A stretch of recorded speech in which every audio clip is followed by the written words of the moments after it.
Hello dear students, आप सभी का आज के इस इंपॉर्टेंट वीडियो में स्वागत है। और आज हम लोग linear equations in two variable exercise 4.3 solution.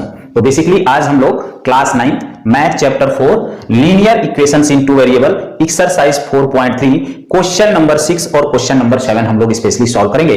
और जो इसमें क्वेश्चन नंबर 6 है ये बहुत ही इंपॉर्टेंट सा क्वेश्चन है और ऐसा क्वेश्चंस मैंने प्रीवियस वीडियो में जो कि एनसीईआरटी के एग्जांपल में दिया हुआ है इस एक्सरसाइज से रिलेटेड उसको भी मैंने डिस्कस किया हुआ था। यदि ऐसे क्वेश्चंस आपके पेपर में आते हैं तो जो मोस्टली स्टूडेंट्स होते हैं, ज्यादातर जो स्टूडेंट्स होते हैं वो रॉन्ग सॉल्व कर देते हैं क्वेश्चंस को और उनके मार्क्स जो है कम आ जाते हैं। तो ध्यान से देखना है, वीडियो को लाइक जरूर करना है ना, क्योंकि ये आपके लिए ही है। तो चलिए देखते हैं कि क्वेश्चन नंबर 6 का सॉल्यूशन क्या हो सकता है कि if the work done bye a body, मतलब किसी बॉडी के द्वारा वर्क डन हो रहा है on A application of constant force. कह रहा है कि यह कांस्टेंट फोर्स के, अगर किसी बॉडी पर आप कोई कांस्टेंट फोर्स लगा रहे हो तो उसमें वर्क डन होगा। कह रहा वो क्या है, directly proportional to the distance travels. Means जो वर्क डन होता है वो डायरेक्टली प्रोपोर्शनल किसके होता है, डिस्टेंस ट्रेवल्स के by the body. Express this in the form of equation in two variable, है ना, linear equations in two variables के फॉर्म में आपको इस इंफॉर्मेशन को एक्सप्रेस करना है एंड ड्रा द ग्राफ, आपको ग्राफ ड्रा करना है। The same by taking the constant force as a 5 unit. और आपको क्या ले लेना है, कांस्टेंट फोर्स जो है वो 5 यूनिट आपको लेकर के लीनियर इक्वेशन बनाना है और आपको ग्राफ ड्रा करना है। Also read from the graph the work done by when the distance travels bye the body is 2 unit and 0 unit. और ये भी पूछ रहा है कि जब डिस्टेंस ट्रेवल 2 यूनिट है तो वर्क डन क्या होगा, इसको आपको ग्राफ से बताना है। और जब डिस्टेंस ट्रेवल 0 यूनिट होगा तो वर्क डन क्या होगा इसको भी आपको ग्राफ से ही बताना है। तो चलिए हम लोग देखते हैं कि इस क्वेश्चन को हम लोग कैसे सॉल्व कर सकते हैं। तो let the work done by the constant force, let the work done by constant force be y unit. हम लोगों ने मान लिया कि जो वर्क डन हो रहा है किसी कांस्टेंट फोर्स के द्वारा किसी बॉडी पर वो क्या है, वाई यूनिट। एंड डिस्टेंस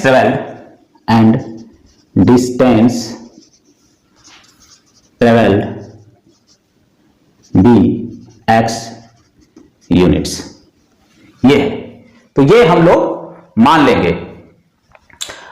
अब कह रहा है कि जो वर्क डन है वो डायरेक्टली प्रोपोर्शनल है किसके, डिस्टेंस ट्रेवल्स के। तो वर्क डन हमारा कितना है y, और ये क्या है, डायरेक्टली प्रोपोर्शनल है किसके, x के। तो क्या करेंगे हम, y इक्वल टू, इक्वल का साइन अगर हम लाएंगे, इक्वल अगर हम लाएंगे तो ये कांस्टेंट प्रोपोर्शनलिटी हम लोग क्या करेंगे, रिमूव कर देंगे। तो यहां पर हम एक कांस्टेंट ले लेंगे, आप c भी मान सकते हैं। यहां पर कांस्टेंट क्या है, फोर्स, तो हम f ही ले लेते हैं और fx हो गया इस तरीके से। और f क्या है, f हमारा क्या है, 5 यूनिट है। f कितना है, और जो कांस्टेंट हमारा f है, या c भी आप मान सकते हैं, f के जगह आप c भी ले सकते हैं। f हमारा कितना है, 5 यूनिट। f दिया है आपको 5 unit, constant force as 5 unit. तो कांस्टेंट फोर्स हम 5 यूनिट लेंगे और y इक्वल टू क्या हो जाएगा, 5x। यहां पर आप y और x की जगह, y क्या है, वर्क डन, तो आप w भी चूज कर सकते हैं और x आप यहां पर ले सकते हैं, डिस्टेंस ट्रेवल को x से भी लेते हैं, s से भी लेते हैं, तो आप s भी ले सकते हैं। इसमें कोई वेरिएबल आप कुछ भी चूज कर सकते हैं। तो ये क्या हो गया, x y मैंने इसलिए लिया कि आपको आसानी रहे। तो क्या हो जाएगा, y minus 5x equal to 0। ये आपका इक्वेशन आ गया। अब आप इस तरीके से ग्राफ ड्रा कर लेंगे, 1 2 3 4 5 6, इसी तरह भी ये हो गया। तो मैंने एक्स वाई प्लेन बना लिया और अब हम क्या बनाएंगे, टेबल। इस तरीके से आप टेबल बना लेंगे, y ले लेंगे, x ले लेंगे और y ले लेंगे। x की वैल्यू मान लीजिए मैं 0 ले लूं, x की वैल्यू 0 ले लूं। तो x की वैल्यू 0 लेंगे तो y की वैल्यू क्या हो जाएगी, अगर x की वैल्यू 0 लिया तो y की वैल्यू 0। अगर x की वैल्यू अगर हम 1 ले लें, अगर x की वैल्यू 1 ले लें तो y की वैल्यू क्या आ जाएगी, 5 आ जाएगी, क्योंकि ये इधर जाएगा तो प्लस का हो जाएगा। तो 0 0 एक पॉइंट हो गया, क्योंकि मिनिमम हमको 2 पॉइंट्स की रिक्वायरमेंट होती है। कोई भी अगर ये क्या हो गया, 0 0 पॉइंट्स हो गया और ये 1 5 हो गया, तो मिनिमम हमको 2 पॉइंट्स की रिक्वायरमेंट होती है किसी भी लाइन को ड्रा करने के लिए। और ये क्या है, एक लाइन का इक्वेशन है तो इसके लिए हमने मिनिमम 2 पॉइंट्स लिया है कि आसानी से हमारा ग्राफ प्लॉट हो जाए। तो 0 0 और 1 5, 0 0 ये है, 0 0 और 1 ये है और 5 ये है। तो इस तरीके से 1 5, ये पॉइंट हमारा 1 5 हो गया। अब इस दोनों पॉइंट्स को हम क्या करेंगे, मिला देंगे इस तरीके से। आप आगे बढ़ा सकते हैं, मेरा एकदम स्ट्रेट नहीं है, आपका बिल्कुल स्ट्रेट आएगा। तो ये आप देख सकते हैं कि इस लाइन का आपने ग्राफ प्लॉट कर दिया। अब हमको क्या पता करना है कि जब डिस्टेंस ट्रेवल 2 यूनिट है तो वर्क डन क्या होगा, वर्क डन। तो 2 यूनिट जो है x की वैल्यू है, x क्या है, डिस्टेंस ट्रेवल। तो इस इक्वेशन में हम लोग इसको पुट कर देंगे। तो y इक्वल टू क्या हो जाएगा, 5 इंटू 2, तो ये कितना हो गया 0। तो y इक्वल टू क्या आ गया 10 यूनिट्स। अब डिस्टेंस ट्रेवल यदि 0 यूनिट है तो वर्क डन क्या होगा, तो इसी में पुट कर देंगे y minus 5 into 0 equal to 0। तो y इक्वल टू क्या हो जाएगा 0। तो ये आपका सेकेंड का आंसर हो गया। एक आंसर ये है और एक आंसर आपका ये है।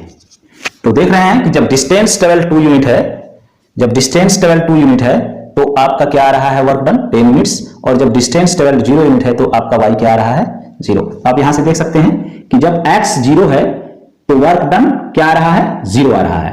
और इसी तरह से यदि आप 2 ले लें, मैं अगर एक इसमें और ले लेता तो ग्राफ से ही ऑलरेडी हम लोग पता कर लेते। अगर x की वैल्यू मैं यहां पर 2 ले लूं तो y की वैल्यू क्या आ जाएगी 10 आ जाएगी, y की वैल्यू 10 आ जाएगी। तो ये हमको और थोड़ा ऊपर बढ़ाना पड़ेगा, तो इसलिए मैंने इसको 2 पॉइंट तक ही रहने दिया और यहां पर हम लोगों ने फाइंड कर लिया। तो इस तरीके से आपका ये रहा क्वेश्चन 6 का सॉल्यूशन। अब हम लोग देखते हैं कि क्वेश्चन नंबर 7 का क्या सॉल्यूशन हो सकता है। तो अब हम लोग क्वेश्चन नंबर 7 की तरफ चलते हैं। क्वेश्चन नंबर 7 देखते हैं क्या है। Yamini and Fatima, 2 students of class 9th of A school, together contributes ₹100 towards the prime minister relief fund. Means Yamini और फातिमा किसी स्कूल के क्लास 9th के 2 स्टूडेंट्स हैं और वह प्राइम मिनिस्टर रिलीफ फंड में 100 रुपए दोनों मिलाकर के सम्मिलित रूप में कंट्रीब्यूट कर रहे हैं अर्थक्वेक विक्टिम के लिए। Write a linear equation which satisfies this data, और आपको यहां ब्रैकेट में दिया हुआ है you may take their contribution as ₹X and ₹Y, draw the graph of the same, draw the graph of the same. Means इसका graph भी आपको ड्रा करना है। तो आप मान लेंगे, क्या मानेंगे कि contribution of solution 7, contribution of Yamini and Fatima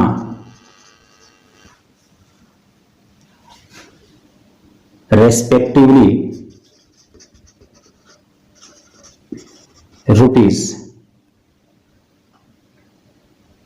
₹X and Y। Means जो कंट्रीब्यूशन है यामिनी और फातिमा का वो X रुपीस और Y रुपीस है। तो अकॉर्डिंग टू द क्वेश्चन हम क्या करेंगे, according to the question. Means questions में ऑलरेडी आपको दिया हुआ है कि दोनों जो मनी एक साथ मिला करके कंट्रीब्यूट कर रहे हैं वो क्या है 100 रुपीस। तो हम यहां पे लिखेंगे x plus y equal to 100। अब इसके लिए हमको क्या करना है, ग्राफ ड्रा करना है ना। And to help the earthquake victim write a linear equation which satisfies this data. तो ये लीनियर इक्वेशन आपने राइट कर दिया और इसके लिए आपको ग्राफ ड्रा करना है। बहुत ही सिंपल सा ये क्वेश्चन है। तो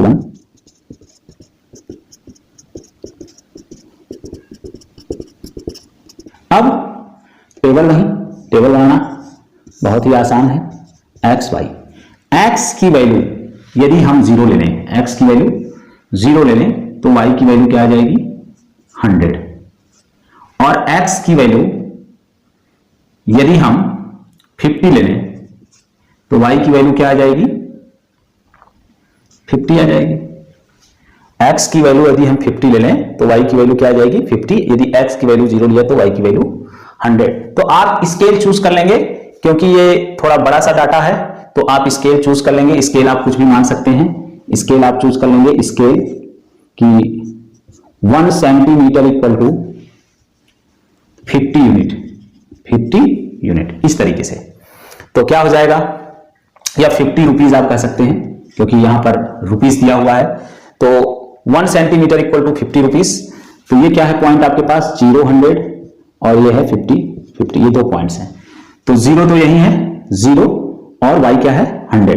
तो 100 कहां आ जाएगा, ये 2 सेंटीमीटर तक, ये 2 यूनिट से मान लीजिए 1 सेंटीमीटर का हमने लिया हुआ है।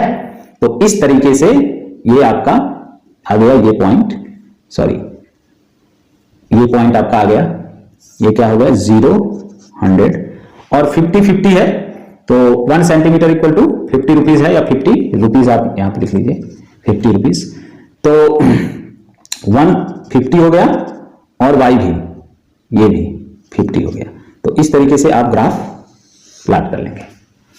तो आप देख सकते हैं कि इस लीनियर इक्वेशन को आपने इस तरीके से ग्राफ पर भी प्लॉट कर दिया। तो इस तरीके से आप इन दोनों क्वेश्चंस का सॉल्यूशन करेंगे। तो बच्चों यदि वीडियो आपको अच्छी लगी हो तो लाइक, सब्सक्राइब और शेयर करना ना भूलें। यार लाइक में कुछ नहीं जाता है, तो लाइक तो कर ही देना है। Thank you, good luck.